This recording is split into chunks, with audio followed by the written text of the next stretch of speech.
bird song and the buzzing of the bees. I love listening to all that in the morning. But all the chores around here aren't going to get done by themselves. Better get moving.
Yes, I expanded the garden again. This is the last time. I don't need any more room. I'm telling myself that. I also have another smaller patch over on the other side for my cut flowers. I also have flowers here. I just have a lot of stuff everywhere, but yeah, I think this is good enough space for me. My brother helped me with this fence. This is one of his fences that he used when he had a garden. He hasn't had one in a couple years, but it's a deer and rabbit fence. He helped me put that up. So thankful for that. I did have a deer putting its nose over there on the tomato cage. So I thought, okay, it's time to double-decker this thing. And so yeah. Yeah, my brother has always gardened. My sister is a great gardener. My grandmother was an awesome gardener. My mother also a good gardener, and I've gardened for a long time. I think my first garden on my own was probably in my 20s when I lived in Mar Vista, Santa Monica. And I had a very small balcony, so I grew tomatoes. Now I can really expand. When I had a garden in Rancho Cucamonga, and I had it in our backyard, and of course we had a pool, so it was a little tricky trying to garden around all that stuff. But I made it work. yeah, some of the things that used to work well over there doesn't work so great over here, and vice versa. So far so good. I haven't had too many problems. I do have one problem right now that I will never make this mistake again. Mark my words. Next year, I will not do this. I'll show you. Okay, so if you've been following along, this is the first raised bed I put in, and this is the first set of plants that I put in. These are all garlic, and as you can see, they're getting yellowish, and so they're about ready to harvest. The problem is that I have planted all this other stuff in this bed with the garlic.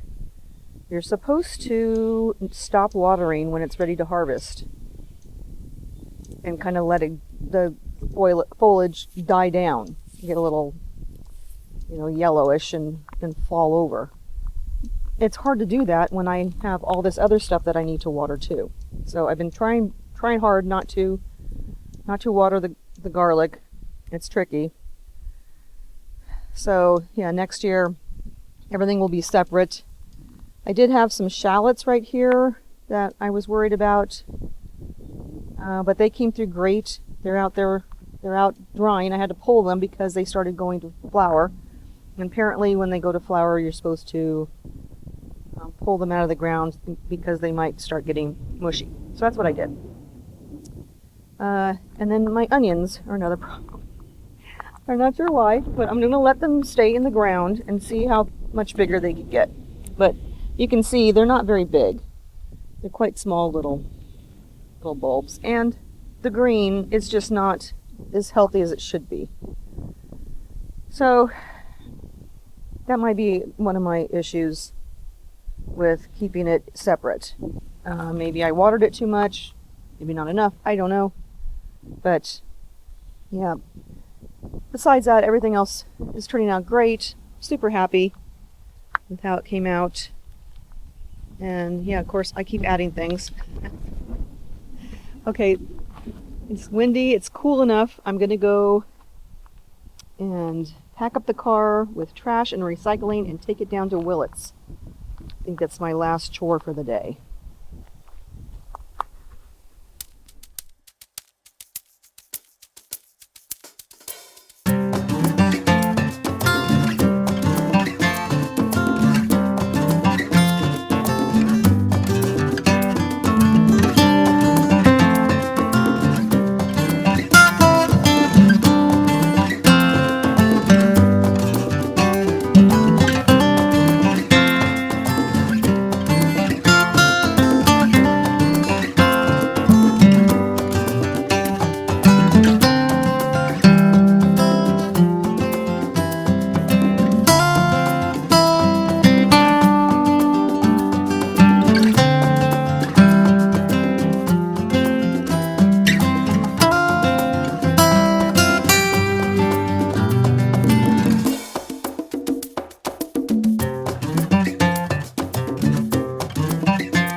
Some work going on around here. You can hear it in the background.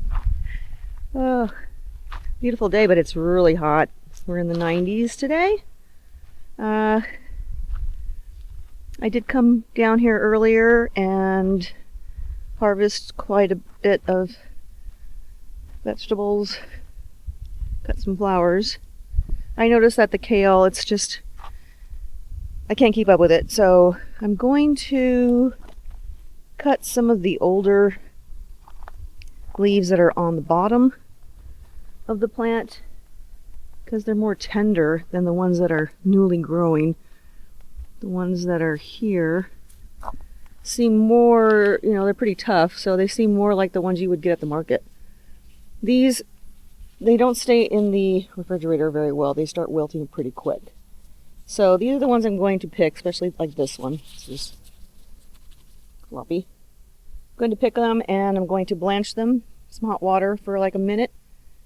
Then plunge them into some ice water. And then put them through my salad spinner. And then put them in the freezer so that I have kale during the winter months if I don't have an abundance of it that I'm trying to grow now for winter. And I have it for like bean dishes and stuff, whatever soups or whatever stews. So anyway, that's what I'm going to do this morning. Not much else I can do. It's just so hot. Yeah, tomatoes are looking great. These are the ones that I got from, these are the Italian ones. They're so pretty. So pretty. There's another one right here. Three more right there.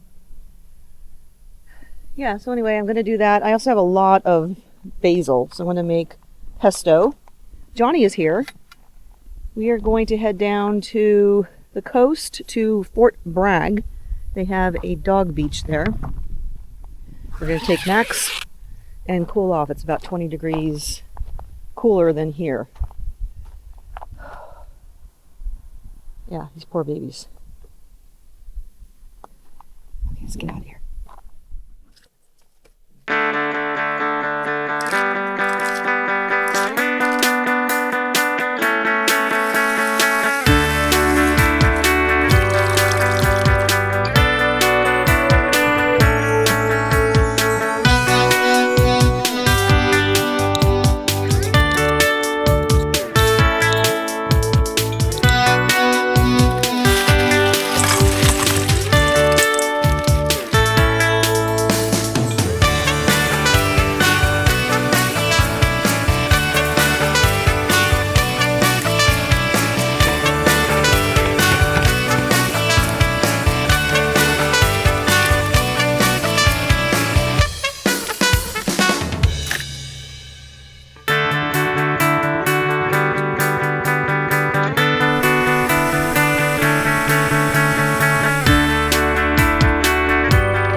Yeah, you might want to